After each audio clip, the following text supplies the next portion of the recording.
Cardboard ക്ലേയെല്ലാം വെച്ച് കളിക്കുന്ന exam. പിന്നെ ലഞ്ച് ബ്രേക്ക്. അത്രയും കളർഫുൾ ലൈഫ് അല്ലേ. പ്ലസ് ടു പാസ്സായാണ്. കുറച്ചൊക്കെ ഒരു ബോധം വേണം. Purely artistic. So good. So I took it. കയ്യിലൊക്കെ ഫുൾ ചളിയാവും. ചായയും ബിസ്ക്കറ്റൊക്കെ തട്ടിയിടുന്നു. സ്കെയിൽ വെച്ച് വരക്കണമെന്ന് ഇഷ്ടമല്ല. ചെറുതായിട്ട് കളിയൊന്ന് മാറ്റി. മാർക്കിന് വേണ്ടി മാത്രം എഴുതി വെച്ചതാണ്. അവരിപ്പത്തെ യങ്സ്റ്റേഴ്സിനെ പിടിക്കുന്നത് ഇൻസ്റ്റഗ്രാം വഴിയാണ്.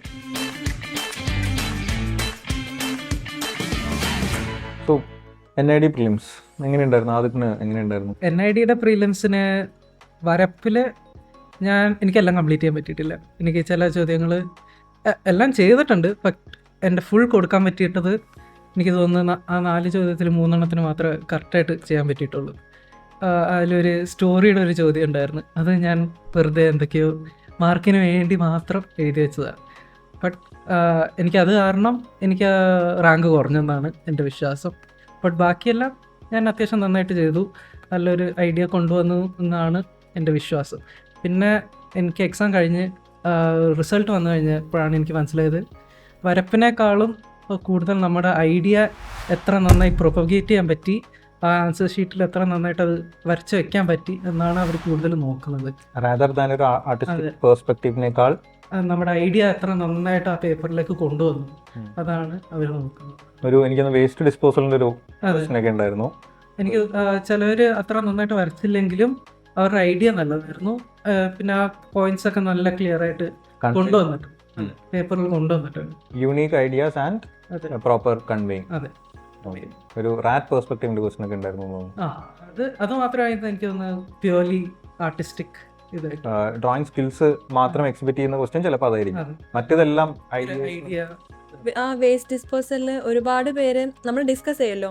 ആദ്യത്തെ 3 ഒരുപാട് പേരും സെയിം ആയിരുന്നു. അപ്പം അതിൽ നിന്ന് വ്യത്യാസം പറഞ്ഞവർക്കാണ് ആക്ച്വലി എനിക്ക് തോന്നുന്നത് കിട്ടിയിട്ടുള്ളത്. അപ്പം എപ്പോഴും ഫിൽട്ടർ ഔട്ട് ചെയ്യാൻ നോക്കാം. യൂണീക് ആയിട്ടുള്ള സാധനങ്ങൾ കൊണ്ടുവരാൻ നോക്കുക, അല്ലെങ്കിൽ ഫസ്റ്റ് തോട്ടിൽ വരുന്ന സാധനം ചെയ്യാണ്ടിരിക്കുക. ഐ ഗസ് അതൊക്കെ ലാസ്റ്റാ നമ്മൾ ചെയ്തത്. CCTV കുറെ പേര് പുതിയ സാധനം കൊണ്ടുപോകാം. ഓക്കെ, അപ്പം NID പ്രിലിംസ് കഴിഞ്ഞാൽ എനിക്ക് തോന്നുന്നു നെക്സ്റ്റ് വരുന്നത് UC'ഡ് ആണ്. ഓക്കെ, അപ്പം UC'ഡ് എക്സാം എങ്ങനെയുണ്ടായിരുന്നു? ഹാളിൽ എക്സ്പീരിയൻസ്? ഈ എക്സാം കുഴപ്പമുണ്ടായില്ല. കമ്പ്യൂട്ടറിൽ തന്നെയാണ് എക്സാം. ഈ നമ്മൾ ചെയ്ത് വന്ന കുറേ ക്വസ്റ്റ്യൻസ്, അതായത് പ്രീവിയസ് ഇയർ ക്വസ്റ്റ്യൻസ് ആണ് മെയിനായിട്ട് നമ്മൾ നോക്കേണ്ടത്. UC'ഡിൽ പ്രീവിയസ് ഇയർ അവരെങ്ങനെയൊക്കെ ചോദിച്ചു ആ ഒരു പാറ്റേൺ തന്നെയായിരിക്കും. പക്ഷെ അതുപോലത്തെ ക്വസ്റ്റ്യൻ ഒരിക്കലും ചോദിക്കില്ല. അതായത് നമ്മൾ കഴിഞ്ഞ വർഷം കണ്ടതാണല്ലോ എന്ന് തോന്നുന്ന ഒരു ക്വസ്റ്റ്യനും ഉണ്ടാവില്ല. അല്ലെങ്കിൽ ഇന്ന വർഷം ഇങ്ങനത്തെ ഒരു ക്വസ്റ്റ്യൻ വന്നല്ലോ അങ്ങനെ തോന്നില്ല. എല്ലാം പുതിയ രീതിയിലുള്ള ക്വസ്റ്റ്യൻ ആയിരിക്കും. പക്ഷേ ഒരു സെയിം പാറ്റേൺ, സെയിം ലോജിക്ക് വെച്ച് ചെയ്യാൻ പറ്റുന്ന ക്വസ്റ്റ്യൻസ് ആയിരിക്കും. അങ്ങനെ ഈ ക്വസ്റ്റ്യൻസ് എല്ലാം കഴിഞ്ഞു. പിന്നെ ഡ്രോയിങ് ആയിരുന്നു. ഡ്രോയിങ് അരമണിക്കൂറേ ഉള്ളൂ. അപ്പോൾ അരമണിക്കൂർ അവരെ ഈ പേപ്പർ തന്നു. അത് കഴിഞ്ഞ് ക്വസ്റ്റ്യൻ വായിച്ച് ഒരു 5 മിനിറ്റ് കഴിഞ്ഞാണ് ഇത് തുടങ്ങിയത്. എന്നിട്ടും ഒരു 25-ാം മിനിറ്റൊക്കെ ആയപ്പോഴേക്കും ഞാനിത് ഡ്രോയിങ് കഴിഞ്ഞു. ഡ്രോയിങ് എന്ന് വെച്ചാൽ ഈ NIDയിൽ പറഞ്ഞ പോലെ തന്നെ എന്താണ് അതിൽ ഒരു ഐഡിയ കൊണ്ടുവരാനാണ് നോക്കേണ്ടത്. അതായത് ഒരു പൂച്ച ചാടുന്നു, ഒരു കുട്ടി സൂമിൽ ഡാൻസ് പഠിക്കുന്നു, അമ്മ പുറകിൽ നിന്ന് നോക്കുന്നു, അതൊക്കെയാണ് സീൻ. ആ ഒരു സീനാണ്. ബാക്കിൽ നിന്ന് ഹെൽപ്പ് ചെയ്യുന്നു. എന്നറിയില്ല, നോക്കി നിൽക്കുന്നു, കുട്ടി ഇങ്ങനെ ഡാൻസ് പഠിക്കുന്നു, നോക്കി നിൽക്കുന്നു. അപ്പം പൂച്ച ഇങ്ങനെ ഓടുന്നു. എൻ്റെ ഡ്രോയിങ്ങിൽ അമ്മ ഉണ്ടായില്ല. അതായത് ആ ക്വസ്റ്റ്യനിലുള്ള അമ്മ എൻ്റെ ഡ്രോയിങ്ങിൽ ഉണ്ടായില്ല. പക്ഷെ അത് ഞാൻ ആർക്കും റെക്കമെൻഡ് ചെയ്യുന്നില്ല, ശരിക്കും അത് വേണം. പക്ഷെ എൻ്റെ ആ ഒരു പെർസ്പെക്റ്റീവ് അനുസരിച്ച്, അത് നമ്മൾ നിലത്തിരുന്ന് കാണുന്നതായിട്ടാണ്. അപ്പോൾ എൻ്റെ ആ ഒരു പെർസ്പെക്റ്റീവിൽ വരച്ച് വന്നപ്പോൾ അമ്മയെ വരക്കാൻ പറ്റിയില്ല. അതായത് അമ്മ സീനിൽ ഉൾക്കൊള്ളാൻ പറ്റില്ല അവർ പറഞ്ഞ ക്വസ്റ്റ്യൻ്റെ ഇതനുസരിച്ച്, കൺസ്ട്രെയിൻസ്. അപ്പോൾ ഞാൻ അമ്മയെ വരച്ചില്ല, ബാക്കിയെല്ലാം നീറ്റായിട്ട് വരച്ചു. പിന്നെ ഒരു പൂച്ച, അവിടെ ഒരു ഫിഷ് ബൗൾ പുതിയതായിട്ട് കൊണ്ടുവന്നു, പ്രസൻറ്റ് പോലെ കൊണ്ടുവന്നു. അതിലൊരു ഫിഷ് ഉണ്ട്. അപ്പോൾ പൂച്ച അതിനു വേണ്ടി ഓടുന്നതായിട്ട് ഞാൻ വരച്ചു. അപ്പോൾ ചിലപ്പോൾ അതിനായിരിക്കും മാർക്ക് കിട്ടിയത്. ആ ഫിഷ് ബൗൾ ക്വസ്റ്റ്യനിലില്ല, പൂച്ച ഓടുന്നതേ ഉള്ളൂ. പക്ഷെ പൂച്ച എന്തിനെങ്കിലും ആയിരിക്കണമല്ലോ ഓടണം. അപ്പോൾ അതിനു വേണ്ടി ഞാൻ ഒരു ഫിഷ് ബൗൾ വരച്ചു. അപ്പോൾ അത് ആ ഓട്ടത്തിൻ്റെ ഇടയ്ക്ക് ചായയും ബിസ്ക്കറ്റൊക്കെ തട്ടിയിടുന്നു. കുട്ടിക്ക് വേണ്ടി വെച്ച ചായയും ബിസ്ക്കറ്റും തട്ടിയിടുന്നു. മേശപ്പുറത്ത് കൂടി ഓടി ആ മേശയുടെ തുമ്പത്തുനിന്ന് ചാടാൻ പോകുന്ന സീനാണ് ഞാൻ വരച്ചത്. ഫിഷ് ബൗളിലേക്ക് ചാടാൻ പോവാണ്. അപ്പോൾ അത് ഞാൻ അത്രയും വൃത്തിയായി വരച്ചു. പക്ഷെ അതിൽ അമ്മ ഉണ്ടായില്ല. എന്നിട്ടും നല്ല മാർക്ക് കിട്ടിയോ? ബാക്കിയുള്ള എലമെൻറ്റുകളും ആ സ്റ്റോറി ടെല്ലിങ്ങും അനുസരിച്ചായിരിക്കും. അതാണ് അവിടെ നോക്കുന്നത്. അതായത് ആ പടം കാണുമ്പോൾ ഒരു കഥ പോലെ നമുക്ക് അതിൽ നിന്ന് മനസ്സിലാവുന്നത് ഇന്ന കാരണം കൊണ്ട് പൂച്ച ഓടുന്നു, കുട്ടി അവിടെ ഇന്നതാണ് ചെയ്യുന്നത്, ഇത് കുട്ടിക്ക് വെച്ച ബിസ്ക്കറ്റും ചായ ആയിരിക്കും. അങ്ങനെയൊക്കെയുള്ള രീതിയിൽ ആ പടം കാണുമ്പോൾ നമുക്കൊരു സ്റ്റോറി അതിൽ നിന്നുണ്ടാക്കാൻ പറ്റണം. അതാണ് യൂസിഡിലെ ഡ്രോയിങ്ങിൻ്റെ ഒരു ക്രൈറ്റീരിയ. അപ്പോൾ ഇതിൽ ഇപ്പോൾ നിങ്ങൾ 4 പേര് നിങ്ങളുടെ എക്സ്പീരിയൻസസ് ഷെയർ ചെയ്തു എക്സാംസിൻ്റെ, പ്രത്യേകിച്ച് ഫിലിംസിൻ്റെ അല്ലേ. അപ്പം യൂസിഡാണെങ്കിൽ പിന്നെ ഒരു ഒറ്റ എക്സാമേ ഉള്ളൂ. അപ്പം ഇതിൽ എല്ലാം എനിക്കൊന്ന് ടൈം ഭയങ്കര ഇമ്പോർട്ടൻ്റ് ആയിട്ടുള്ളൊരു ഫാക്ടറാണ്. ഇത്രയൊക്കെ നമ്മൾ ക്രിയേറ്റീവ് ആണെങ്കിലും ഇന്നോവേറ്റീവ് ആണെങ്കിലൊക്കെ. അപ്പം ഇതിന് മുന്നേ ഒബ്വിയസ്ലി ഐ അസ്യൂം മോക്ക് ടെസ്റ്റുകൾ നടന്നിട്ടുണ്ടായിരിക്കും അല്ലേ. അതിൻ്റെ ഒരു സ്ട്രാറ്റജി എന്തായിരുന്നു? എങ്ങനെയാണ് തിങ്കിൻ്റെ മോക്ക് ടെസ്റ്റ് നിങ്ങളെ ഹെൽപ്പ് ചെയ്തേക്കുന്നത്? ഈ യൂസിഡിന് വരുന്ന രീതിയിലുള്ള ക്വസ്റ്റ്യൻസ് തന്നെയാണ് ഇവിടെ ഇട്ടിട്ടുള്ളത്. അതായത് നമുക്ക് ഈ തിങ്കിൽ മോക്ക് ടെസ്റ്റിന് ഇട്ട് അതേ ലോജിക്ക് വെച്ച് തന്നെ നമുക്ക് യൂസിഡ് എക്സാം എഴുതാം. അതുപോലെയുള്ള ക്വസ്റ്റ്യൻസ് ആയിരുന്നു. എനിക്കൊന്നും ലാസ്റ്റൊക്കെ ആയപ്പം കുട്ടികളെല്ലാവരും യൂസിഡ് പേപ്പേഴ്സൊക്കെ ചെയ്ത് നമുക്ക് ആൻസേഴ്സ് ഓർമ്മ ഉണ്ടാവുമല്ലോ. അപ്പം ലാസ്റ്റ് ആയപ്പം തിങ്ക് നേരെ സീഡിലത്തെ ക്വസ്റ്റ്യൻസ് നമുക്ക് തരൽ തുടങ്ങി. അപ്പം അത് ആരും ചെയ്യില്ല, അത് അവസാനമൊക്കെ ടൈം ഉണ്ടെങ്കിൽ മാത്രം ചെയ്യുള്ളൂ. അപ്പം നമ്മൾ ഈ യൂസിഡ് ചെയ്ത് ലാസ്റ്റ് എല്ലാവർക്കും നല്ല മാർക്ക് കിട്ടൽ തുടങ്ങിയപ്പം പിന്നെ നോക്കുമ്പം തീരെ കണ്ടുപരിചയമില്ലാത്ത ക്വസ്റ്റ്യൻസ് ആയിരുന്നു. പിന്നെയാണത് മനസ്സിലായത് അവരത് സീഡിലത്തെ ക്വസ്റ്റ്യൻസ് ആണ് ഇടുന്നത്. അപ്പം ചുമ്മാ എങ്ങനെയെങ്കിലുമൊക്കെ ഒരു മോക്ക് ടെസ്റ്റ് കൊടുക്കാമെന്നല്ല, അവർ നമ്മളെ തന്നെ ഇമ്പ്രൂവ് ചെയ്യാൻ, നമ്മൾ സ്വയം എങ്ങനെ എത്രത്തോളം ഡെവലപ്പായി എന്നുള്ളത് നോക്കാൻ വേണ്ടിയിട്ട് അവർ സീഡിലത്തെ ക്വസ്റ്റ്യൻസും ഇട്ട് നമ്മളെ എന്താ പറയുക ഒന്ന് ക്വസ്റ്റ്യൻ അടുപ്പിച്ചു. ചെറുതായിട്ട് കളിയൊന്ന് മാറ്റി. എനിക്ക് തോന്നുന്നത് എനിക്ക് കൂടുതൽ NIDയും നിഫ്റ്റിൻ്റെയും മോക്ക് ടെസ്റ്റ് ഭയങ്കര ഹെൽപ്ഫുള്ളായിട്ട് തോന്നിയത്. കാരണം കൂടുതൽ പഠിപ്പിക്കുന്നത് ചോദ്യങ്ങളെ പറ്റി നമുക്ക് കുറേ ഒന്നും പഠിക്കാൻ പറ്റില്ല, പക്ഷേ ടൈം മാനേജ്മെൻറ്റ് അത് നന്നായിട്ട് പഠിക്കാൻ പറ്റും. കാരണം നമ്മൾ വീട്ടിലിരുന്ന് സ്വന്തം ഒരു മോക്ക് ടെസ്റ്റ് ചെയ്താലും സമയം നമ്മൾ കൂടുതൽ എടുക്കും. അത് വീട്ടിലാണ്, ആരും നോക്കാനില്ല, ആ ഒരു ഇതുണ്ടാവും. പക്ഷെ ഒരു ഇൻസ്റ്റിറ്റ്യൂഷനിൽ വന്ന് കഴിയുമ്പോൾ അതിൻ്റെതായ ഒരു ഡിഫറൻസ് ഉണ്ട്. സ്റ്റുഡൻസ് അടുത്തുണ്ട് and every ones writing an exam. അതിൻ്റെ ആ ഒരു ഓൾമോസ്റ്റ് സെയിം അറ്റ്മോസ്ഫിയർ കിട്ടും. Very close to the actual. അതെ, അത് കിട്ടും. ആൻഡ് ആ ഒരു പ്രഷറിലും എത്ര നന്നായിട്ട് ടൈം മാനേജ് ചെയ്യാം, എത്ര നന്നായിട്ട് നമുക്ക് അതിൽ വരയ്ക്കാൻ പറ്റും, അതൊക്കെ നമുക്ക് ഒരു നല്ലൊരു കംപ്ലീറ്റ് ചെയ്യാൻ പറ്റിയിരുന്നു ആദ്യത്തിന്. യൂഷ്വലി എനിക്ക് ഇവിടുത്തെ മോക്കിലെല്ലാം എനിക്ക് കംപ്ലീറ്റ് ചെയ്യാൻ പറ്റി. പക്ഷെ സ്റ്റിൽ NIDയിൽ ചെല്ലുമ്പോൾ ഒരു ഇറ്റ്സ് ദ റിയൽ തിങ്. അപ്പോൾ ഒരു കുറച്ചുകൂടി ഒരു എക്സ്ട്രാ പ്രഷർ ഉണ്ട്, കാരണം എനിക്ക് കംപ്ലീറ്റ് ചെയ്യാൻ പറ്റിയില്ല ഫുള്ളായിട്ട്.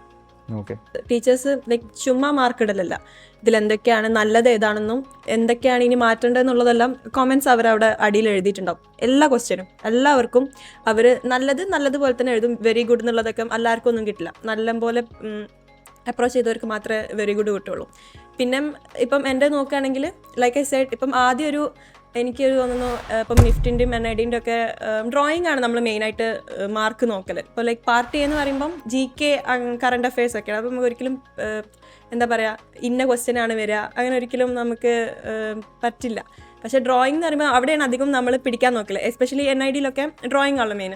അപ്പം ഫസ്റ്റൊക്കെ എനിക്ക് തോന്നുന്നു ഒരു 48, 52 അത്രയൊക്കെ കിട്ടിയിരുന്നുള്ളൂ. പക്ഷേ ലാസ്റ്റിലോട്ട് എത്തിയപ്പം അത് 63, 64 പോയി. അപ്പം there was an improvement. ഇതിൽ പ്രിപ്പറേഷൻസ് ആയിട്ട്, അതായത് മോക്കിന് മുന്നേ പ്രിപ്പറേഷൻ ആയിട്ട് ഒരു ദിവസം മോക്ക് ഉണ്ടെങ്കിൽ അതിൻ്റെ തലേദിവസം എങ്ങനെയാണ് ഇപ്പം 100 ഡേയ്സിൽ എങ്ങനെയാണ് 100 പ്രിപ്പയർ ചെയ്യാറില്ല? ജനറലി എങ്ങനെയാണ്? എന്തെങ്കിലും സ്പെഷ്യലായിട്ട് ഇത് ഉണ്ടാവാറുണ്ടോ പ്രിപ്പറേഷന്? ഞാൻ വരക്കും, പ്രീവിയസ് ഇയർ ക്വസ്റ്റ്യൻസ് GK എല്ലാം നോക്കും. പിന്നെ ആപ്റ്റിറ്റ്യൂഡ് കുറച്ച് ഈസി ആയിരുന്നു, കുഴപ്പമില്ലായിരുന്നു. ഏറ്റവും സ്ട്രോങ് പോയിന്റ് ഏതായിരുന്നു 100-യുടെ? ഡ്രോയിങ് തന്നെയായിരുന്നു. ഓക്കെ. നിഫ്റ്റ് എഴുതിയവരുണ്ട് അല്ലേ? നിഫ്റ്റിൻ്റെ എക്സ്പീരിയൻസ് എങ്ങനെയുണ്ടായിരുന്നു? നിഫ്റ്റ് എക്സാം എനിക്ക് കുറച്ചൊരു പാടായിട്ട് തോന്നിയായിരുന്നു. എല്ലാവർക്കും ടഫായിരുന്നു. ഞാനൊക്കെ വിളിച്ചിട്ട് മാമിനോട് പറഞ്ഞു, മാം ഡ്രോയിങ്ങിന് മുന്നേ തന്നെ ലഞ്ച് ബ്രേക്കിൻ്റെ ആ ഒരു ടൈമിൽ മാമിനെ വിളിച്ചിട്ട് പറഞ്ഞു, മാം ഞാൻ ആർട്ടൊക്കെ പഠിക്കാൻ പോവാ, ഇനി മുതൽ നടക്കുന്നില്ല, കിട്ടും തോന്നുന്നില്ല. എല്ലാവർക്കും ഭയങ്കര ടഫായിരുന്നു. പക്ഷെ അത് ഒരു കണക്കിന് നല്ലതാണ്, എല്ലാവർക്കും ടഫാണ്. അപ്പം കുഴപ്പമില്ല, നമുക്ക് മാത്രമല്ല ടഫ്, എല്ലാവർക്കും ടഫാകുമ്പോൾ പേടിക്കാനൊന്നുമില്ല. ലൈക്ക് ആവറേജ് എടുക്കു വരുമ്പോൾ നമ്മൾക്കും ആ ഒരു സ്കോർ ഉണ്ടാവും. മാത്രമല്ല എനിക്ക് തോന്നുന്നു പ്രിപ്പയർ ചെയ്തവർക്ക് അതൊരു അഡ്വാൻറ്റേജ് ആണ്. ഫിൽട്ടർ ചെയ്യാം ആരാണ് നന്നായി പ്രിപ്പയർ ചെയ്തിരിക്കുന്നത്, ആരാണ് ശരിക്കും പ്രിപ്പയർ ചെയ്യാൻ. ക്വസ്റ്റ്യൻസ് ഒക്കെ മാത്സ് അത്യാവശ്യം നല്ലോണം ടഫ് തന്നെയായിരുന്നു.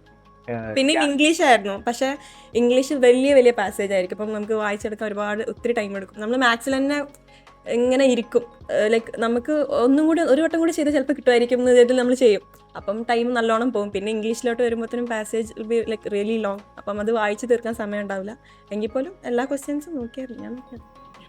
അതാണ് എനിക്ക് പറയാനുള്ളത്. കാരണം നെഫ്റ്റിൻ്റെ മെയിൻ എക്സാമിനായപ്പോൾ ഞാൻ ഭയങ്കര കൺഫ്യൂസ്ഡ് ആയിപ്പോയി. എന്താ ആദ്യം ചെയ്യണമെന്ന്, മാത്സ് ആദ്യം ചെയ്യണോ അതോ GK, പിന്നെ ചെറിയ ചെറിയ ചോദ്യങ്ങളുണ്ട്, അതിൽ ഏത് ആദ്യം ചെയ്യണമെന്ന് എനിക്ക് വലിയൊരു പിടുത്തമില്ലായിരുന്നു. എനിക്ക് തന്നെ ഈ വർഷമാണ് ആദ്യമായിട്ട് നെഫ്റ്റ് അതെ. ഗാറ്റിന്റെ പേപ്പർ CBT ആക്കുന്ന, കമ്പ്യൂട്ടർ ബേസ്ഡ് എക്സാം ആക്കുന്നത് ഈ വർഷം. അതെ, അതിൻ്റെ ഒരു പാടുണ്ട്. കാരണം ഇംഗ്ലീഷ് വായിക്കാൻ കുറേ ഇങ്ങനെ കമ്പ്യൂട്ടർ സ്ക്രീൻ നോക്കി. യൂസർ ഇന്റർഫേസ് പിന്നെ അതെ.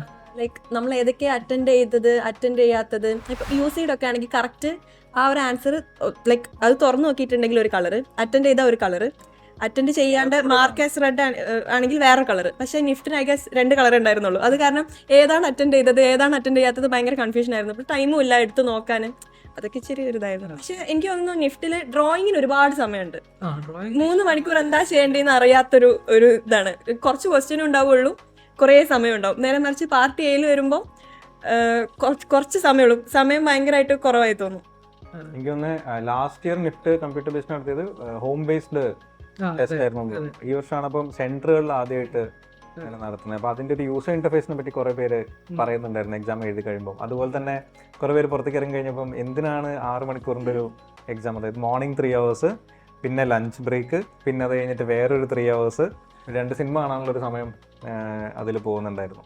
അപ്പം NID പ്രിലിംസ് കഴിഞ്ഞു, UCD കഴിഞ്ഞു, അതിനുശേഷം നിഫ്റ്റിന്റെ ഫസ്റ്റ് ലെവൽ ഓഫ് കാറ്റ് ആൻഡ് ഗാറ്റ് തീർന്നു. അപ്പം അതിനുശേഷം പിന്നെ സ്റ്റുഡിയോയും സിറ്റുവേഷനൊക്കെയാണ്. ഏത് സെക്ഷനിലാണ് ജയിൽ ഏറ്റവും കൂടുതൽ സ്കോർ ചെയ്ത മാർഗം? സെക്ഷൻ 2 99.64. അപ്പം വർക്ക് ചെയ്തതിനുള്ളത് കിട്ടും. പക്ഷെ എങ്കിൽ പോലും ഹെക്ടിക് ആയിരുന്നു. ബിക്കോസ് രാവിലെ എണീക്കും, കുറച്ച് ആർക്ക് അവയർനെസ് ഒക്കെ നോക്കും, പിന്നെ ഇവിടെ വരും സ്റ്റുഡിയോ, പിന്നെ സ്റ്റുഡിയോൻ്റെ എന്തെങ്കിലുമൊക്കെ വർക്ക് നമുക്ക് തന്നിട്ടുണ്ടാവും. അപ്പം അതെന്തെങ്കിലും കുറച്ച് ചെയ്യാൻ നോക്കും. എന്നിട്ട് പിന്നെ രാത്രി കുറച്ച് ആർക്ക് അവയർനെസ്സും ആർക്കിടെക്ട്സും അതൊക്കെ നോക്കും. അപ്പം നമുക്ക് ഇവിടുന്ന് ഓൾറെഡി മെറ്റീരിയൽസ് കിട്ടിയിട്ടുണ്ട്. മാത്സ് ഞാൻ പാതി വഴിയിൽ ഉപേക്ഷിച്ചു. എനിക്ക് ഉറപ്പായി എന്തായാലും തീരില്ല. കാരണം അത്രയും വാസ്റ്റാണ്, ഒരുപാട് ടോപ്പിക്സ് ഉണ്ട് +1 +2. അപ്പം മാത്സ് ഒരു 3 ടോപ്പിക്ക് പഠിച്ചു. അതിൽ നിന്ന് ഒരു ടോപ്പിക്ക് എന്തായാലും വന്നാൽ ഉറപ്പായിട്ടും എനിക്ക് തോന്നുന്നു ഇവിടുന്ന് എല്ലാവർക്കും മാത്സിൽ 55% ഉണ്ട്. ബിക്കോസ് ക്ലാസ് അറ്റൻഡ് ചെയ്തവർക്ക് എല്ലാവർക്കും 55% ഉണ്ട്. അപ്പം അത് ആ ക്വസ്റ്റ്യൻ ഉറപ്പിച്ചിട്ട് പോയതാണ്. ബാക്കിയൊക്കെ ഒരു ഊഹാലുഹനത്തിൽ വെച്ചിട്ടാണ് മാത്സിൽ മാത്രം 85. ഇതിൽ രണ്ടിലും വരുന്ന മാത്സ് എന്ന് പറഞ്ഞാൽ ഭയങ്കര വ്യത്യസ്തമായിട്ടുള്ള മാത്സ് ആണ്. കാരണം NID ലിഫ്റ്റിലൊക്കെ വരുന്ന ബേസിക് ആപ്റ്റിറ്റ്യൂഡ് റിലേറ്റഡ് ആയിട്ടുള്ള അല്ലേ, ഒരു 10th അല്ലെങ്കിൽ ലെസ് ദാൻ ദാറ്റിന്റെ മാത്സ് ആണ്. മറ്റേ ജെയുടെ മാത്സ് എന്ന് പറയുമ്പോൾ purely 10th 12th integration differentiation. Maths ഇഷ്ടമായിരുന്നു. ഇപ്പോൾ ലൈക്ക് ഇവിടുത്തെ ക്ലാസ് ആണെങ്കിലും എനിക്ക് മാത്സ് ക്ലാസ്സിലൊക്കെ ആക്റ്റീവായിട്ട് നിൽക്കാൻ ഇഷ്ടമായിരുന്നു. ഇപ്പം സിറ്റുവേഷൻ ടെസ്റ്റിന് പ്രിപ്പറേഷൻസ് ഒക്കെ എങ്ങനെയായിരുന്നു? നമുക്ക് ലൈക്ക് ഡിഫറെൻറ്റ് മെറ്റീരിയൽസ് വെച്ചിട്ട് നമ്മൾ അപ്പോഴാണ് തുടങ്ങിയത്. ലൈക്ക് ക്ലേയിലും തന്നെ മഡ് ക്ലേ, ലൈക്ക് അത് നമ്മൾ തുടങ്ങുന്നതിന് മുന്നേ നമ്മൾ അത് നല്ല വൃത്തിക്ക് നീഡൊക്കെ ചെയ്യണം. കയ്യിലൊക്കെ ഫുൾ ചളിയാവും. പക്ഷേ എനിക്ക് തോന്നുന്നു ഞങ്ങൾ രണ്ടുപേരും ജെയിൻ്റെ ടൈമിലായപ്പോൾ തിരിച്ച് എനിക്ക് മലപ്പുറം കണ്ണൂരും പോയ കാരണം നമുക്ക് കുറച്ച് ക്ലാസ് മിസ്സായിരുന്നു. പക്ഷേ എങ്കിൽ പോലും ഇവരെല്ലാവരും വീട്ടിൽ പോയി, ഇവിടുത്തെ ക്ലാസ് കഴിഞ്ഞു. പക്ഷേ എങ്കിൽ പോലും ജിന്നേഷ് സാർ എക്സ്ട്രാ എഫേർട്ട് എടുത്തിട്ട് എനിക്ക് 1 day എക്സ്ട്രാ ക്ലാസ് തന്നിട്ടാണ് എനിക്ക് മഡ്ക്ലേൻ്റെ സംഭവങ്ങളൊക്കെ എടുത്തു തന്നെ. പിന്നെ നമുക്ക് NID അഹമ്മദാബാദിൽ നിന്ന് പഠിച്ച് കഴിഞ്ഞൊരു ചേച്ചിയുടെ ക്ലാസ് ഉണ്ടായിരുന്നു. ആസാമിൽ വേറൊരു ഇപ്പോൾ ഗ്രാജുവേഷൻ പ്രൊജക്ട് ചെയ്തുകൊണ്ടിരിക്കുന്ന ഒരു ചേട്ടൻ്റെ ക്ലാസ് ഉണ്ട്. NID ഞങ്ങൾ പോകുന്നത്. അത് ഞാൻ അവരടുത്ത് സംസാരിച്ചിരുന്നു, ഇങ്ങനെ ലൈക്ക് കോളേജിനെ പറ്റിയിട്ടൊക്കെ ചോദിക്കാൻ വേണ്ടിയിട്ട്. അപ്പം അവർ മെയിനായിട്ട് നമുക്ക് പേപ്പർ വർക്ക്സ് ഒക്കെ ആയിരുന്നു തന്നിരുന്നത്. മറ്റവർ ഒരു മോർ ഓഫ് ഇൻട്രാക്ഷൻ സെക്ഷൻ ആയിരുന്നു. കൂടുതൽ മെറ്റീരിയൽസ് ഡിഫറെൻറ്റ് മെറ്റീരിയൽസ് ആക്ച്വലി നമ്മൾ NID സ്റ്റുഡിയോ ഒക്കെയാണ് ചെയ്തത്. ഇപ്പം നിഫ്റ്റ് എന്ന് പറയുമ്പം നമുക്കറിയാം ഒരു ഫിക്സ്ഡ് ആണ്, പേപ്പർ വെച്ചിട്ട് മാക്സിമം ബ്യൂട്ടിഫുൾ ആയിട്ട് ചെയ്യാന്നുള്ളതാണ്. NID is different. അങ്ങനെ ബ്യൂട്ടിഫുളിനെക്കാട്ടിലും അതിൻ്റെ ആ ഒരു പ്രാക്ടിക്കൽ വർക്ക് എത്രത്തോളം ഉണ്ടെന്നുള്ളതാണ് NID സ്റ്റുഡിയോയിൽ നമ്മൾ ഫോക്കസ് ചെയ്യുന്നത്. അപ്പം എല്ലാ ഇയറും ഡിഫറെൻറ്റ് ടൈപ്പ് ഓഫ് ക്വസ്റ്റ്യൻസുമാണ് ചോദിക്കുന്നത്. ഇപ്പം ചില ഇയറിൽ കാറ് മൂവ് ചെയ്യുന്നതാണെങ്കിൽ അത് നമ്മൾ ശരിക്കും അതെങ്ങനെ ചെയ്യേണ്ടതെന്ന് തന്നെ പഠിക്കണമല്ലോ. അടുത്ത ഇയർ കഴിഞ്ഞാൽ ബോട്ട്, പിന്നെ അതിന് ശേഷം കുറേ ടോയ്സ്, പിന്നെ നമ്മളിതൊക്കെ പപ്പറ്റ് മേക്കിംഗ് ഒക്കെ, അത് 2D അല്ല 3D ഒക്കെ ഉണ്ടാക്കി പഠിച്ചുതരാം. അപ്പം ലൈക്ക് ഹോൾ ഡേ നമ്മളെടുക്കും. ജിനേഷ് സാർ ഒപ്പം നിന്നിട്ട് ലൈക്ക് ഓരോ ക്യാരക്ടറും നമുക്ക് ഐഡിയാസ് ഒക്കെ തന്ന്, എന്നിട്ട് പിന്നെ ലാസ്റ്റ് അതൊക്കെ ചെയ്ത് വരുമ്പം എല്ലാവരും കാണാൻ ഭയങ്കര ഒരു ഭംഗിയായിരിക്കും. എന്നിട്ട് അതൊക്കെ വീഡിയോ ഒക്കെ എടുത്ത് അങ്ങനെയൊക്കെയാണ്. അപ്പം ഡിഫറെൻറ്റ് മെറ്റീരിയൽസ് കൂടുതലായിട്ട് നമ്മൾ എക്സ്പ്ലോർ ചെയ്തത് NID സ്റ്റുഡിയോ ഒക്കെ തന്നെയായിരുന്നു. സ്റ്റുഡിയോ ടെസ്റ്റ് ശരിക്കും ഫണ്ണാണ്. ലൈക്ക് ഇപ്പോൾ നമ്മൾ പ്രാക്ടീസെല്ലാം വീട്ടിൽ നിന്ന് ചെയ്യുമ്പോൾ റിലേറ്റീവ്സ് എല്ലാം വന്നാൽ എന്താ പഠിക്കുന്നതെന്ന് പറയുമ്പോൾ എന്താ കാർബോർഡും ക്ലേ എല്ലാം വെച്ച് കളിക്കുന്ന അങ്ങനെ ഒരു എക്സാം, ലൈക്ക് ഭയങ്കര ഡിഫറെൻറ്റ് എക്സാം അല്ലോ. അപ്പോൾ എല്ലാവർക്കും ഭയങ്കര ഇതായിരിക്കും. ഇരുന്ന് പഠിച്ചുകൂടെ എന്തെങ്കിലും ഇരുന്ന്? എല്ലാവരും മാത്സ് JEEക്കെല്ലാം പ്രിപ്പയർ ചെയ്യുമ്പോൾ നമ്മളിരുന്ന് ക്ലേ എല്ലാം വെച്ച് കളിക്കുന്നു, വെട്ടി ഒട്ടിച്ചോണ്ടിരിക്കുകയാണ്. ഈവൻ വെട്ടലൊരു ഇതാണ്, അത് എത്രത്തോളം പെർഫെക്റ്റ് ആയിട്ട് വെട്ടാന്നുള്ളതും എനിക്ക് തോന്നുന്നു. ഞാൻ ഇങ്ങനെ ലൈക്ക് വീഡിയോസ് ഒക്കെ കാണുമ്പം ചില നമ്മളെ തന്നെ തിങ്കില് സീനിയേഴ്സ് അവർ പറയുന്ന വെച്ചാൽ തലേന്ന് ഞാൻ വെട്ടി മാത്രം കളിച്ചിട്ടുള്ളൂ, ലൈക്ക് ഫുള്ള് വെട്ടി അത് അതും എനിക്കൊന്ന് മൾട്ടിപ്പിൾ മെറ്റീരിയൽസ് മെയിൻ ആയിട്ട് മെറ്റീരിയൽസ്, ഓരോ മെറ്റീരിയൽസിനോടും നമ്മൾ എത്രത്തോളം ആ ഒരു താഴ്മ വന്നിട്ടുള്ളതാണ് മെയിൻ ആയിട്ടുള്ളത്. ആ ഒരു പേപ്പർ ആണെങ്കിലും അതൊക്കെ എങ്ങനെ ഡിഫറെന്റ് ആയിട്ട് എങ്ങനെയൊക്കെ യൂസ് ചെയ്യാൻ പറ്റുക എന്നുള്ളതൊരു മെയിൻ തിങ് ആണ് മെയിൻ സ്റ്റുഡിയോയിലോട്ട് വരുമ്പോൾ. കൂടുതൽ ഫൺ എന്ന് പറയാൻ ശരിക്കും പറഞ്ഞാൽ NID-യുടെ അതെ, ഇത് തന്നെ. ആദ്യത്തിന്റെ കാറൊക്കെ ഇവിടെ ട്രെൻഡിങ് ആയിരുന്നു. ആദിത്യന്റെ ആദ്യത്തെ കാറായിരുന്നു അടിപൊളി, ലൈക്ക് നമ്മളെ കാറൊന്നും നീങ്ങുന്നുമില്ല, കനം ഇട്ടിട്ട് പോകുന്നുമില്ല, എങ്ങനെയായിരുന്നു. നമ്മുടെ കാർ ചെയ്തിട്ട് ഇത് കാറാണേ. അതെ, ഒരു പെട്ടി 4 അത്രേ ഉള്ളൂ. പക്ഷെ ആദ്യത്തിന്റെ ശരിക്കും നമ്മൾ ഈ സ്പോർട്സ് കാറൊക്കെ കണ്ടിട്ടില്ല, ഓരോ മറ്റേ ഷേപ്പിലൊക്കെ, അതേപോലെ തന്നെ ഭയങ്കര സ്പീഡിലൊക്കെ പോയിരുന്നു. അവന്റെ ആയിരുന്നു ടോപ്പ്. നീക്കാൻ നോക്കും മോനത് മോഡിഫൈ ചെയ്ത് മൊഞ്ചാക്കി അതെ, ഓരോതും ലൈക്ക് ആ ഫ്രണ്ടിൽ ഓരോ കുറെ സിലിണ്ടേഴ്സ് ഒക്കെ വെച്ച് ഭയങ്കര കുഞ്ഞതായിരുന്നു. അത് എത്രത്തോളം ഫുൾ ഡേ വർക്ക് ചെയ്തിട്ട് ഈവനിങ്ങിൽ അവരോട് കണ്ടപ്പോ അടിപൊളിയായിരുന്നു. ആദ്യത്തിന്റെ ആയിരുന്നു അന്ന് ടോപ്പ്. നമ്മളെല്ലാവരും നിന്റെ കാർ എവിടെ? ഇഷ്ടമായി, നല്ല അടിപൊളിയായിരുന്നു. ഞാൻ അവനോട് So good, so I took it. എനിക്ക് NID ഇതിനു വേണ്ടി പഠിച്ചപ്പോഴാണ് ഏറ്റവും ബെസ്റ്റ് വർക്ക്സ് എനിക്ക് ചെയ്യാൻ പറ്റിയിട്ടുള്ളത്. എൻ്റെ പപ്പറ്റ് ആയാലും പിന്നെ മറ്റേ കാറും എല്ലാം നല്ല ഇതെല്ലാം കണ്ടിട്ട് NID നീ ഡംപ് ചെയ്തു. Heart broken. അതെ, ഫാമിലിക്കാണ് ഏറ്റവും കൂടുതൽ വിഷമം, അവർക്ക് NID ആയിരുന്നു. ബട്ട് എനിക്ക് തുടക്കം മുതൽ എനിക്ക് NID-ക്ക് ഭയങ്കര ഒരു നഷ്ടമായിട്ടുണ്ടാവില്ല ഇത്. They have missed out on beautiful cars. Okay. Farhan അപ്പോൾ യൂസ് ചെയ്ത് എഴുതി കഴിഞ്ഞിട്ട് മെയിനായിട്ട് പിന്നെ എന്തായിരുന്നു പരിപാടികൾ? പിന്നെ ഞാൻ ബ്ലെൻഡർ കുറേ ചെയ്യുന്നുണ്ടായി. പിന്നെ ഞാൻ ഒരു സാം നീൽസൺ എന്ന് പറഞ്ഞൊരു പുള്ളിയുടെ ലൈറ്റിങ്ങിൻ്റെ ഒരു ക്ലാസ്, അതായത് ഓരോ കളർ ലൈറ്റ് അല്ലെങ്കിൽ നേച്ചർ ലൈറ്റൊക്കെ ഓരോന്നിൻ്റെ ഓരോ സർഫസിൽ ടച്ച് ചെയ്യുമ്പോൾ എങ്ങനെയാണ് അത് റിഫ്ലക്റ്റ് ചെയ്യുന്നത്, പെയിൻറ്റ് ചെയ്യുമ്പോൾ എങ്ങനെയൊക്കെ ചെയ്യാം, അങ്ങനെയൊക്കെയുള്ളൊരു കോഴ്സ് പഠിച്ചായിരുന്നു. പിന്നെ ഗൂഗിളിൻ്റെ യൂസർ എക്സ്പീരിയൻസ് ഡിസൈനിൻ്റെ സർട്ടിഫിക്കറ്റ് ചെയ്തു. അതുപോലെ പിന്നെ ഈ ഗ്രാഫിക് ഡിസൈനിങ് ചെയ്ത് കൊടുക്കുന്നുണ്ട്. ഞാനൊരു 9ാം ക്ലാസ് മുതൽ എന്തോ പരിപാടി ചുമ്മാ ഒരു ഓർഗനൈസേഷനാണ്, അവർക്ക് ഇടയ്ക്കിടയ്ക്ക് ചെയ്തു കൊടുക്കുമായിരുന്നു. പിന്നെ അത് കണ്ട് ഇപ്പോൾ കുറേ വർക്ക് കിട്ടുന്നുണ്ട്. ഇപ്പോൾ ഗ്രാഫിക് ഡിസൈനിങ്ങിൻ്റെ വർക്കും ചെയ്യുന്നുണ്ട്. I think that kind of substantiates അല്ലേ നിങ്ങളുടെ പാഷൻ എത്രത്തോളം ഉണ്ട് എന്നുള്ളത്. ഈവൻ എക്സാം കഴിഞ്ഞാലും നിങ്ങൾ അതിൽ ഇൻവോൾവ് ആണ് എന്നുള്ളത് ഭയങ്കരമായിട്ട് സബ്സ്റ്റാൻഷിയേറ്റ് ചെയ്യുന്നുണ്ട്. എനിക്ക് NID എക്സാംസും NIFT എക്സാംസും എല്ലാം കഴിഞ്ഞ് റിസൾട്ടൊക്കെ വരുന്നൊരു സാഹചര്യം ഒന്ന് ഇമാജിൻ ചെയ്തു. ഓക്കെ, എങ്ങനെയായിരുന്നു റിസൾട്ട്? ഫസ്റ്റ് കണ്ട റിസൾട്ട് ഏതാണ്? എന്തായിരുന്നു ഫസ്റ്റ് എക്സ്പീരിയൻസ് നിങ്ങൾക്ക്? ഞാൻ ശരിക്കും പേടിച്ചു. ഞാൻ അടുത്ത ദിവസമാണ് എല്ലാത്തിൻ്റെ റിസൾട്ട് നോക്കിയത്, അന്ന് നോക്കിയില്ലായിരുന്നു. ഓക്കെ, NID എക്സാമിൻ്റെ NID മെയിൻസിൻ്റെ തലേന്നാണ് NIFT വന്നത്. അപ്പോൾ ആ ഒരു NIFT കിട്ടിയതിൻ്റെ സന്തോഷം ഉണ്ടായിന്. പിന്നെ NID വന്നപ്പോൾ ഫുൾ കൺഫ്യൂഷൻ ആയിരുന്നു, NIDക്ക് പോകണോ NIFTന് പോകണോ. കാരണം NIFT ബാംഗ്ലൂർ എന്ന് പറയുമ്പോൾ കുറച്ചും കൂടി പഴയ കോളേജ്, അങ്ങനെയുള്ള ഒരിത് ഉണ്ട്. പിന്നെ പക്ഷേ ഡ്രീം NID ആയതുകൊണ്ട് ലാസ്റ്റ് NID തന്നെ ചൂസ് ചെയ്തു. എനിക്ക് ഇതേപോലെ NIFT NID ഭയങ്കര കൺഫ്യൂഷൻ ഉണ്ടായിരുന്നു. അല്ല മാർവലൈസ് എനിക്ക് ഒരുപാട് കൺഫ്യൂഷൻസ്. അതെ, പിന്നെ അങ്ങനെ ഞാൻ അതിൽ നിന്ന് സംഹൗ ഫിക്സ് ചെയ്തു NID. പിന്നെ ജെയിൻ്റെ റിസൾട്ട് വന്നപ്പം SPI ഡൽഹി എന്നൊക്കെ പറയുമ്പോൾ ഇപ്പം ടോപ്പാണല്ലോ ആർക്കിടെക്ചറിൽ ഏറ്റവും ടോപ്പ് SPI ഡൽഹി ഒക്കെ. അപ്പം അതും വിട്ട് NID എടുക്കാന്ന് പറയുമ്പോൾ എനിക്ക് ഉറക്കുന്നില്ലായിരുന്നു. അപ്പം ഞാൻ പരമാവധി സീനിയേഴ്സിനോടൊക്കെ ചോദിച്ചു. ഇൻസ്റ്റാഗ്രാം സ്റ്റാറ്റസ് അങ്ങോട്ട് അത് ഞാൻ എല്ലാവരും അറിയിക്കും, എല്ലാവരും അറിയട്ടെ. പക്ഷെ ഉള്ളിൽ ഞാൻ വെന്തുരുകുന്നുണ്ടായിരുന്നു. കാരണം ആദ്യം NIFTും NIDയും ചൂസ് ചെയ്യാൻ തന്നെ എനിക്ക് NIFT എന്ന് പറയുമ്പോൾ അത്രയും കളർഫുൾ ലൈഫല്ലേ. നമ്മൾ റീൽസൊക്കെ കാണുമ്പോൾ ഭയങ്കര എന്താ പറയുക, ആ ഒരു ലൈഫ് വിട്ട് അത്രക്കും നമ്മളിങ്ങനെ കാണുമ്പോൾ കൊതിച്ചു പോകുമല്ലോ, അങ്ങനത്തെ ഒരു ലൈഫാണ്. അപ്പം ഇവൻസും ലൈക്ക് ഫുൾ റാമ്പ് വാക്കും അങ്ങനെയൊക്കെയാണല്ലോ. അപ്പം അതൊക്കെ വിട്ട് NID എടുക്കുമ്പോൾ അപ്പം ഇൻസ്റ്റഗ്രാമിലാണെങ്കിൽ NID അത്ര ആക്റ്റീവ് ഒന്നുമല്ല, NIFTൻ്റെ അത്ര ആക്റ്റീവ് അല്ല NID. അവിടെ ഇവൻറ്റ്സ് നടക്കുന്നുണ്ട്, പക്ഷെ അതങ്ങനെ ആരും ഇൻസ്റ്റഗ്രാമിലിട്ട് അതിനെ പോപ്പുലർ ആക്കാനൊന്നും നോക്കുന്നില്ല. അപ്പം NIFT എന്നൊക്കെ പറയുമ്പം അവരിപ്പോഴത്തെ യങ്സ്റ്റേഴ്സിനെ പിടിക്കുന്നത് ഇൻസ്റ്റഗ്രാം വഴിയാണ്. അപ്പം ആ ഒരു ഡിഫറൻസ് ഉണ്ട്. അപ്പോൾ ആ ഒരു ലൈഫൊക്കെ കണ്ടിട്ട് വീണ്ടും NID ചൂസ് ചെയ്യുമ്പം ആ ഒരു ബുദ്ധിമുട്ടുണ്ടായിരുന്നു. പിന്നെ നമ്മൾ രണ്ടുപേരും NID ഇപ്പോൾ ലൈക്ക് ഞാൻ ഹരിയാന കൊടുക്കുമായിരുന്നെങ്കിൽ ഒരു പക്ഷേ ഹരിയാന കിട്ടുമായിരുന്നു, ഇവളും തന്നെ ഹരിയാന കൊടുക്കുമായിരുന്നെങ്കിൽ ഭോപ്പാൽ ഹരിയാന അങ്ങനെ പോകുമായിരുന്നു. അപ്പം നമ്മൾ ഓൾറെഡി കീപ്പ് ചെയ്തു, നമുക്ക് രണ്ടുപേർക്കും എന്നാൽ പോവല്ലേ, ഏതായാലും പെടുകയാണെങ്കിൽ ഒപ്പം പെടട്ടിച്ചിട്ട് രണ്ടാളും കൂടി ആ ഒരു ഓർഡർ ഒരേപോലെ കൊടുത്തോണ്ട് ഏതായാലും പോകുമ്പോൾ ഒപ്പം പോവാം അങ്ങനെ. പിന്നെ ജെയ് വന്നപ്പം ഇച്ചിരി പണി ഉണ്ടായിരുന്നു. പിന്നെ ഞാൻ സംഭവം സോർട്ട് ചെയ്തു, ലൈക്ക് അറ്റ്ലീസ്റ്റ് എന്തായാലും പണിയാവും, എന്നാൽ പിന്നെ വർക്ക് ചെയ്യുമ്പോൾ ഇൻട്രസ്റ്റ് ഉള്ള എന്തെങ്കിലുമൊക്കെ വർക്ക് ചെയ്യാം.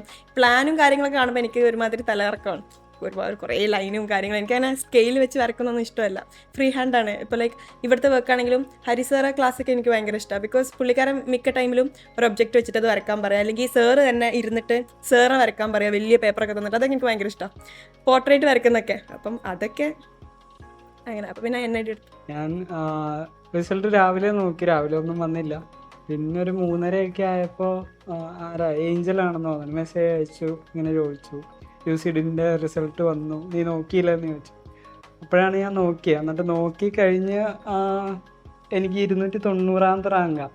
ഞാൻ നോക്കുമ്പോൾ 200 സീറ്റേ ഉള്ളൂ, എനിക്ക് കിട്ടി 290. പിന്നെ കാറ്റഗറി റാങ്ക് ആണെങ്കിലും 62 ഉള്ളൂ.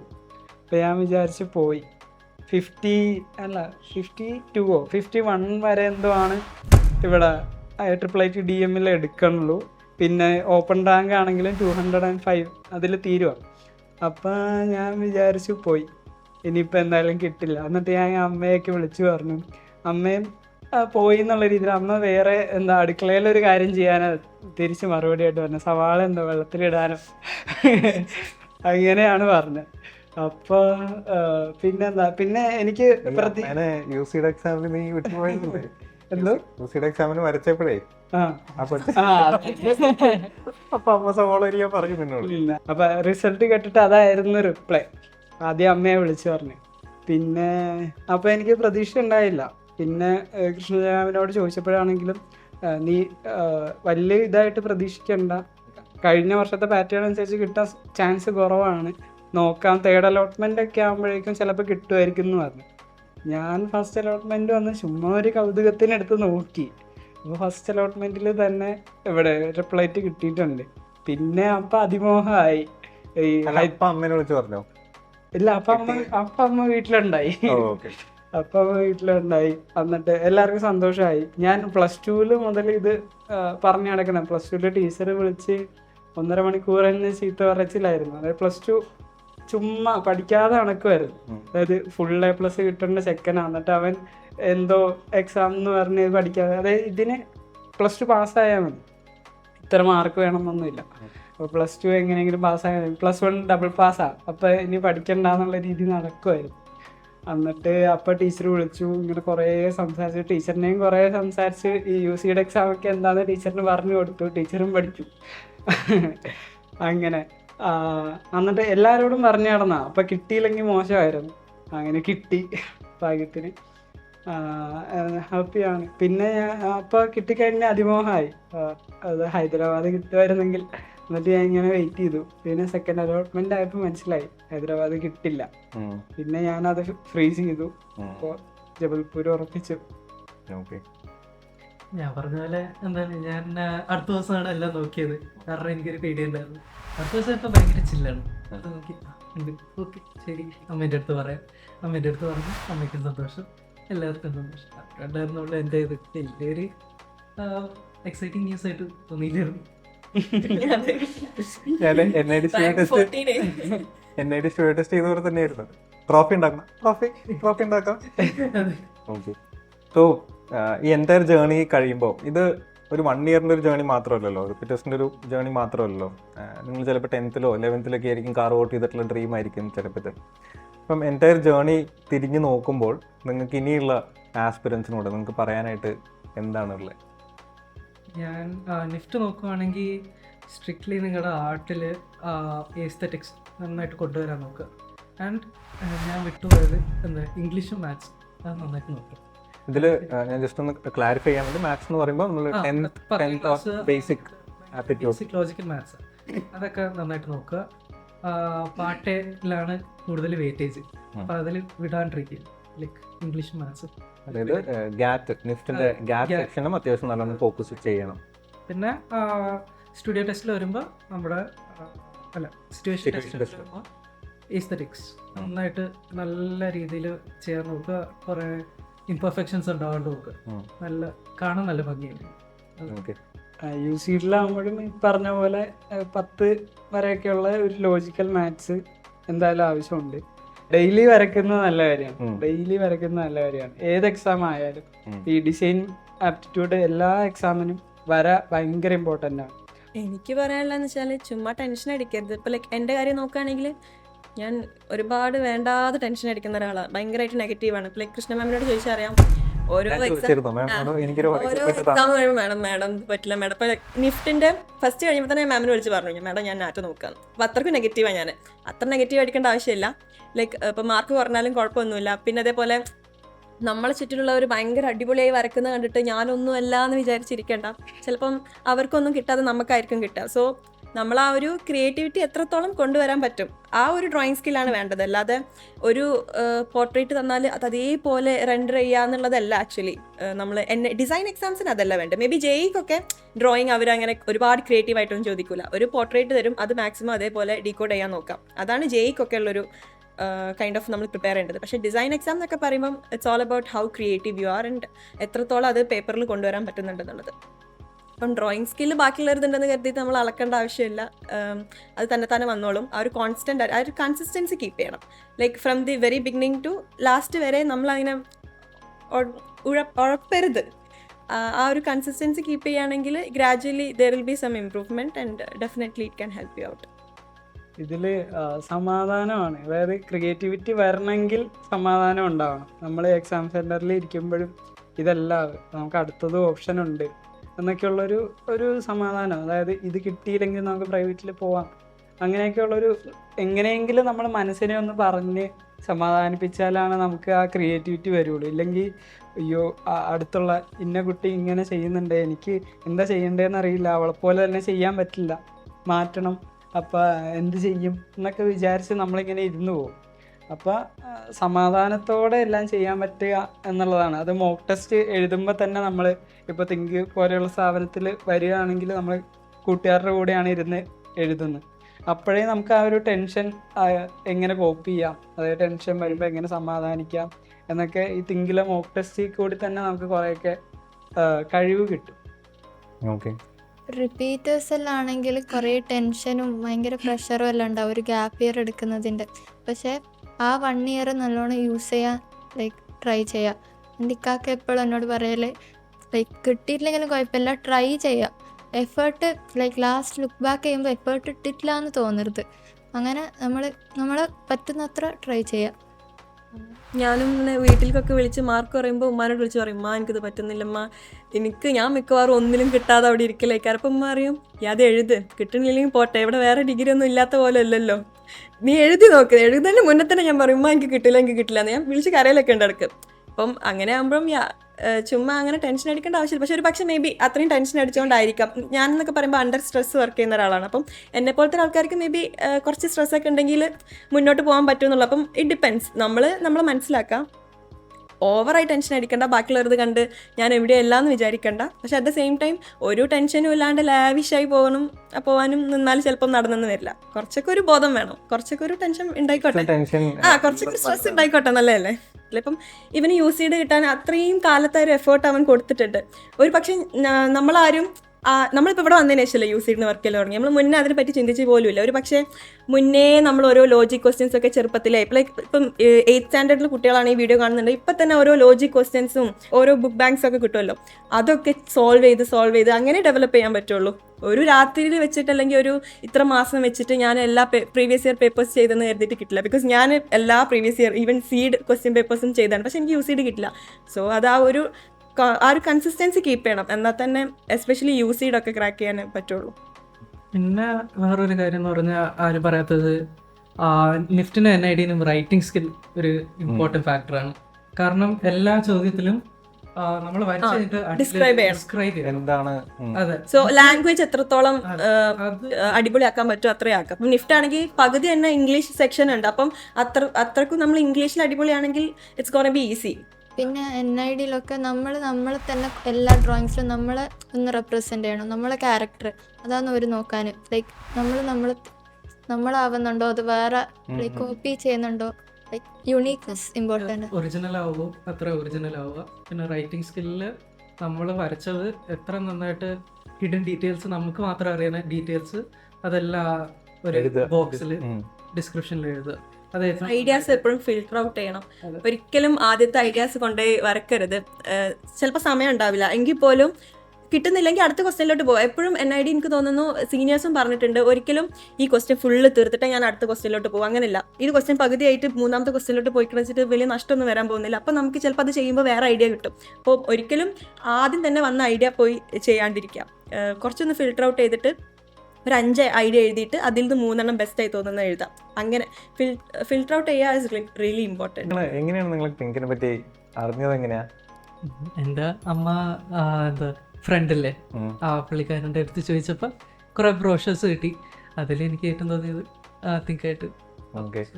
ഞാൻ സീനിയേഴ്സ് വഴി തന്നെ ഇപ്പോൾ ലൈക്ക് ആദ്യം NIT കാലിക്കറ്റ് പഠിക്കുന്ന എഞ്ചിനീയറിംഗ് പഠിക്കുന്ന ഒരു കുട്ടി ഉണ്ടായിരുന്നു. അപ്പം ആ കുട്ടി പറഞ്ഞു ഞാൻ ഇവിടുത്തെ ആർക്കിടെക്ചർ പഠിക്കുന്ന കുട്ടീനായിട്ട് കണക്ട് ചെയ്ത് തരാമെന്ന് പറഞ്ഞിട്ടു.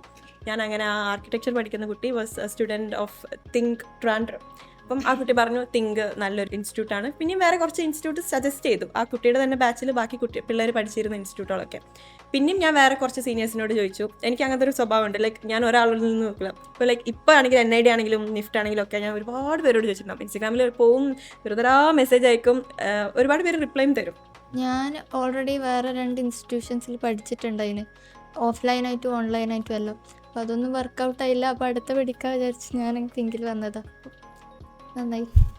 എങ്ങനെ അറിഞ്ഞപ്പോൾ എങ്ങനെയാ തിങ്ക് ഉണ്ട്? അല്ലെങ്കിൽ എൻ്റെ ഒരു കസിൻ ഉണ്ട് ആർക്കിടെക്ചറിന് പഠിക്കുന്ന, അപ്പോൾ ഓള് പറഞ്ഞു തിങ്ക് നല്ലതാന്ന് അറിയുന്നു, അങ്ങനെ വന്നു. ഓക്കെ. ഞാൻ നേരത്തെ പറഞ്ഞിരുന്നു എൻ്റെ ഒരു ഫ്രണ്ട് ഇവിടെ പഠിക്കുന്നുണ്ടായി. അപ്പോൾ അവളുടെ ബർത്ത്ഡേക്ക് ഇങ്ങനെ സ്റ്റാറ്റസ് കണ്ടപ്പോൾ ഞാൻ ചോദിച്ചു ഇപ്പം എന്താ ചെയ്യുന്നതെന്ന് ചോദിച്ചു. അപ്പോൾ അവള് ഇങ്ങനെ പറഞ്ഞു ഞാൻ വേറെ ഏതോ ഒരു സ്ഥാപനത്തെക്കുറിച്ച് ഇങ്ങനെ നോക്കിയായിരുന്നു, പക്ഷെ അത് നോർത്ത് ഇന്ത്യയിലായിരുന്നു. കേരളത്തിലുള്ളതൊന്നും ഞാൻ ഗൂഗിൾ സെർച്ച് ചെയ്തിട്ട് കിട്ടിയില്ല. ചിലപ്പോൾ NID ആയിരിക്കും എല്ലാവരും, NIDയോ നിഫ്റ്റോ ഒക്കെ ആയിരിക്കും എല്ലാവരും എഴുതുന്നത്. അപ്പോൾ UCD അങ്ങനെ സെർച്ച് ചെയ്തിട്ട് കിട്ടിയില്ല. പിന്നെ അപ്പം ഞാൻ അവള് NID ആണ് പഠിക്കുന്നതെന്ന് പറഞ്ഞപ്പോൾ ഞാൻ ചോദിച്ചു അവിടെ UCD ഉണ്ടോ എന്ന് ചോദിച്ചു. അപ്പോൾ അവൾ പറഞ്ഞു എല്ലാം ഒറ്റ ഒരു കോഴ്സായിട്ടാണ്, അത് പഠിച്ചു കഴിഞ്ഞാൽ 3 എക്സാം എഴുതാന്നുള്ള രീതിയിൽ പറഞ്ഞു. പക്ഷെ ഞാൻ UCD എഴുതണമെങ്കിൽ UCD തന്നെ ഫോക്കസ് ചെയ്യണം എന്ന അഭിപ്രായമുള്ള ആളാണ്. അതായത് UCD കിട്ടണം എന്നുണ്ടെങ്കിൽ UCD തന്നെ ഫോക്കസ് ചെയ്ത് UCD മാത്രമാണ് ഞാൻ എഴുതിയത്. UCD ആകെ 205 സീറ്റേ ഉള്ളൂ. കഴിഞ്ഞ വർഷം വരെ 199 സീറ്റേ ഉണ്ടായുള്ളൂ. അപ്പോൾ ആ സീറ്റിലേക്ക് എത്തണമെങ്കിൽ രാജ്യത്ത് എല്ലാവരും എല്ലാ നാട്ടിൽ നിന്ന് എഴുതുന്നതാണ്. അപ്പോൾ നമ്മൾ അതിലേക്ക് എത്തണമെങ്കിൽ കുറച്ച് NID നിഫ്റ്റിനേക്കാളും കുറച്ചും കൂടി ടഫാണ്. അപ്പൊ അതിന് അങ്ങനെ തന്നെ ഫോക്കസ് ചെയ്യുന്നത് ഏറ്റവും കുറവ് സീറ്റ് ഉള്ളത് UCD ആണ്. അതുകൊണ്ട് തന്നെ എല്ലാവരും UCD ആണ് ഏറ്റവും ടഫ് എന്ന് പറയുന്നുണ്ട്. പക്ഷെ എനിക്ക് അങ്ങനെ തോന്നിയില്ല. എനിക്ക് ഇൻട്രസ്റ്റിംഗ് ആയിട്ടുള്ള ക്വസ്റ്റ്യൻസ് ആയിരുന്നു എല്ലാം. ചെയ്യാൻ നമുക്ക് ഇൻട്രസ്റ്റ് തോന്നുന്ന ക്വസ്റ്റ്യൻസ് ആയിരുന്നു.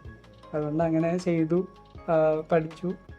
നിങ്ങളുടെ എല്ലാവരുടെ ഇതിൽ ഇൻട്രസ്റ്റ് അല്ലെങ്കിൽ താല്പര്യം എന്തിലാണോ നിങ്ങളുടെ പാഷനുള്ള അത് ഭയങ്കര ഇമ്പോർട്ടൻ്റ് ആയിട്ടുള്ളൊരു ഫാക്ടറായിരുന്നു. അതിലേക്കാണ് നിങ്ങളെല്ലാവരും എത്തിച്ചേർന്നിരിക്കുന്നതെന്ന് ഞാൻ വിശ്വസിക്കുന്നു. ഇപ്പം ആദ്യത്തെ നിഫ്റ്റിലേക്കാണെങ്കിലും ഫറാന IIT-യിലേക്കാണെങ്കിലും മാറോ 3 എണ്ണം കിട്ടിയതിന് ശേഷം NID-യിലേക്കാണെങ്കിലും 100 again NID-യിലേക്കാണെങ്കിലും.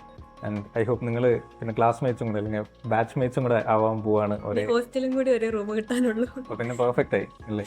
So I think it's been A wonderful journey. നിങ്ങളുടെ എക്സ്പീരിയൻസ് ഷെയർ ചെയ്തിരിക്കുന്നതിൽ എനിക്ക് തോന്നുന്നു ഒരുപാട് പേർക്ക് ഒരുപാട് കാര്യങ്ങൾ റിലേറ്റ് ചെയ്യാനും കുറേ കൺഫ്യൂഷൻസ് ഒക്കെ ക്ലിയർ ചെയ്യാനും. കാരണം നിങ്ങളുടെ വാലിഡേഷൻ ഭയങ്കര ഇമ്പോർട്ടൻ്റ് ആണ്.